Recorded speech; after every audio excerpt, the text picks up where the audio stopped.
কেউ বলছে সোনাম ওয়াংচুক নাকি চাইনিজ এজেন্ট, কেউ বলছে পাকিস্তান থেকে নাকি ওদের ফান্ডিং আসে, আবার কেউ বলছে ও নাকি নিজে পলিটিক্যাল এজেন্ডা চালাত, কেউ বলছে পেপার লিকের বিরুদ্ধে আন্দোলন করছে, আবার কেউ বলছে ধর্মের স্লোগান দিয়ে ব্যাপারটা অন্যদিকে ঘুরিয়ে দিচ্ছে, কেউ বলছে সোনাম ওয়াংচুকের কোনো আবিষ্কারই নেই, দেশের জন্য কিচ্ছু করেনি, আবার কেউ বলছে অলরেডি 5টা বড় ইনোভেশন করে বসে আছে, আগে গিয়ে দেখো ভালো করে। আবার ওই দিক থেকে 3 ইডিয়টস এর চাতুর বলছে আমির খানই নাকি সোনাম ওয়াংচুকের রোলটা প্লে করেছিল, আবার আমির খান বলছে পুরো মিথ্যা কথা, ওগুলো পুরো মিথ্যা কথা। আবার অন্যদিকে কেউ বলছে আমি সিজেপি কে মানি না, কিন্তু আমি সোনাম ওয়াংচুককে সাপোর্ট করি। আর কেউ বলছে যে সোনামকে সাপোর্ট করে সে তো ঘুরে ফিরে সিজেপির সাপোর্টার। কেউ বলছে সিজেপি সোনাম ওয়াংচুককে ব্যবহার করছে, আবার কেউ বলছে সোনাম ওয়াংচুক সিজেপি কে ব্যবহার করছে।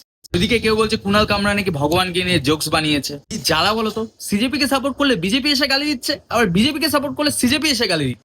কোনো পক্ষ না নিয়ে চুপ করে বসে আছি, দুজন মিলে গালি দিচ্ছে। সিজেপি কে সাপোর্ট করলে অ্যান্টি ন্যাশনাল, আবার বিজেপি কে সাপোর্ট করলে অন্ধভক্ত, আর সোনাম ওয়াংচুককে সাপোর্ট করো তাহলে আনফলো। এবার তোমরা বলো করবোটা কি, কি করবো বলো বলো। তোমরা কি আমার মতো এই সিচুয়েশনে পড়েছো? তাহলে কমেন্টে জানাও।